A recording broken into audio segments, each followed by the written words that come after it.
দর্শক, milestone school ক্যাম্পাসে শিক্ষার্থীদের বিক্ষোভ চলছে। সেখানে আইন উপদেষ্টা এবং শিক্ষা উপদেষ্টাও উপস্থিত আছেন। তাদের মধ্যে একটি বৈঠক হচ্ছে।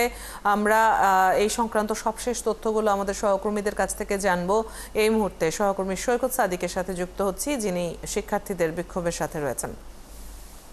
সৈকত, দিয়াবাড়ি গোল চত্বরে শিক্ষার্থীদের বিক্ষোভ চলছে, এখানকার খবর আমরা জানছিলাম। পাশাপাশি আমাদের আরেক সহকর্মী যেটি দেখাচ্ছিলেন যে ক্যাম্পাসে যেখানে উপদেষ্টারা আছেন, বৈঠক চলছে, সেখানেও একটি বিক্ষোভ হচ্ছে এবং খুবই ক্ষুব্ধ প্রতিক্রিয়া সেখানে ছাত্ররা জানাচ্ছেন।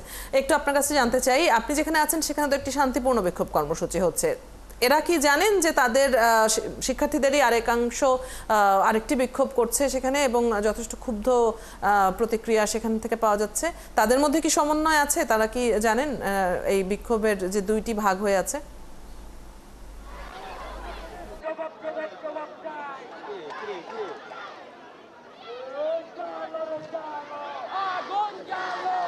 অদিতি, আসলে গতকালকে যে ঘটনাটি ঘটেছে, যে মর্মান্তিক দুর্ঘটনা, বিমান দুর্ঘটনা, এতে শুধু মাইলস্টোন স্কুলের বা কলেজের শিক্ষার্থীরাই সংক্ষুব্ধ ব্যথিত না, এই উত্তরা এলাকার মানুষ সহ, রাজধানীর মানুষ সহ সারা বাংলাদেশের মানুষই বলা চলে যে এক ধরনের বিক্ষুব্ধ বা ব্যথিত। সেই ঘটনায় এই যে আজকে যে এখানে উত্তরা দিয়াবাড়ির যে গোল চত্বর, এখানে কিন্তু শিক্ষা প্রতিষ্ঠানের যে শিক্ষার্থীরা যে বিক্ষোভ যা কর্মসূচি পালন করছে, এই যে বিক্ষোভ ঠিক দিয়াবাড়িতে রেল স্টেশনের একদম শেষ প্রান্তে এখানেই, এবং তারা যে কতটা ব্যথিত, কতটা বিক্ষুব্ধ, যদিও তারা বারবার বলে এসেছিলেন। সৈকত, আপনাকে একটু থামাতে হচ্ছে। আমাদের আরেক সহকর্মী রাশেদ আনিস যেখানে আছেন, সেখানে শিক্ষকরা ব্রিফিং করছেন। আমরা সরাসরি সেখানে চলে যাচ্ছি।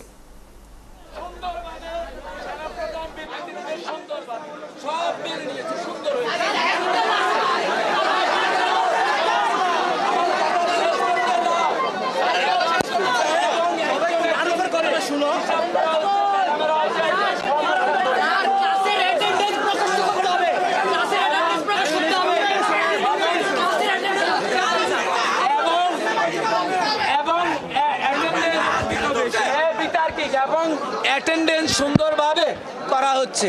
এখন সুন্দরভাবে আমরা ভিতরে আছি। আমার কলজার টুকরা তোমরা, আমি খুব মর্মাহত, আমি খুব হ্যাপি হয়েছি ওনাদের আচরণে, অনেক হ্যাপি হয়েছি। তোমরা ধৈর্য ধরে আল্লাহর কাছে দোয়া করো। এখন আমরা যা চেয়েছি সব হয়েছে ইনশাআল্লাহ। তোমরা এখন আমার কথা শোনো। এই আদ্রান, তোমরা এখন সুন্দর করে মাঠে যাও। তোমরা মাঠে যাও। তোমরা মাঠে যাও।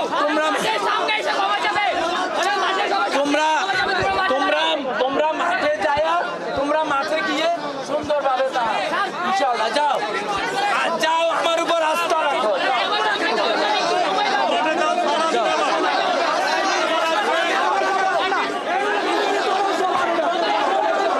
আমরা কিন্তু দেখছিলাম যে শিক্ষককে প্রতিনিধি দলের সাথে বৈঠকের পর এসে ছাত্রদের বোঝানোর জন্য শিক্ষক কিন্তু বলছেন যে ছাত্রদের মাঠে যাওয়ার জন্য, কিন্তু ছাত্ররা অনড়, তারা কিন্তু নানাভাবে বিক্ষোভ করছেন। শিক্ষার্থী মাইলস্টোন কলেজের শিক্ষক তিনি প্রতিনিধি দলের সাথে কথা বলার পর বলছেন যে তারা ঠিক যেভাবে যাচ্ছেন সেভাবেই হচ্ছে। কিছুক্ষণের মাঝে শিক্ষার্থীদের কাছে সেই বিষয়গুলো তুলে ধরা হবে। শিক্ষার্থী যারা রয়েছেন তাদেরকে শান্ত থাকার আহ্বান জানাচ্ছিলেন তিনি এবং শিক্ষার্থীদেরকে মাঠে যেতে বলছিলেন।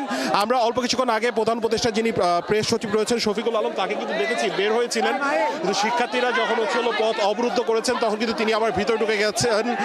ধারণা করা যাচ্ছে অল্প কিছুক্ষণের মাঝেই কিন্তু যারা প্রতিনিধি রয়েছেন তাদের কাছ থেকে কোনো একটি সংবাদ সম্মেলন হবে এবং তার বাইরে যারা উপদেষ্টারা রয়েছেন তারাও কিন্তু একটি ব্রিফ করবেন বলে আমরা জানতে পেরেছি। কিন্তু সেটি এখন যে উত্তপ্ত পরিস্থিতি বিরাজ করছে সেটি ঠান্ডা কখন হবে সেটির উপর আসলে নির্ভর করছে। আমি যতটুকু শুনেছি যে বৈঠক যেটি হচ্ছিল প্রতিনিধি দলের সাথে, সেই বৈঠকটি কিন্তু ইতিমধ্যে শেষ হয়ে গেছে এবং ভেতরে শিক্ষা উপদেষ্টা, আইন উপদেষ্টা এবং প্রেস সচিব তারা কিন্তু অবস্থান নিচ্ছেন।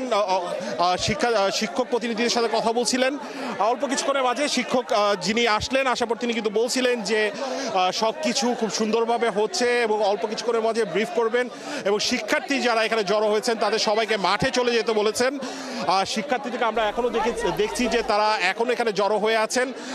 আমি একটু চেষ্টা করব যিনি কথা বলেছেন তার সাথে যুক্ত হবার জন্য।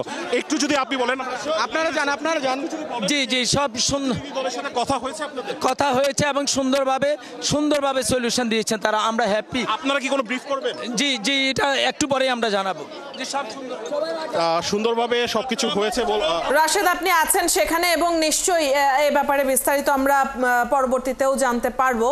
দর্শক, আমাদের সহকর্মীরা রয়েছেন মাইলস্টোন স্কুল ক্যাম্পাসে, তাদের কাছ থেকে সবশেষ খবরগুলো আমরা জানছিলাম।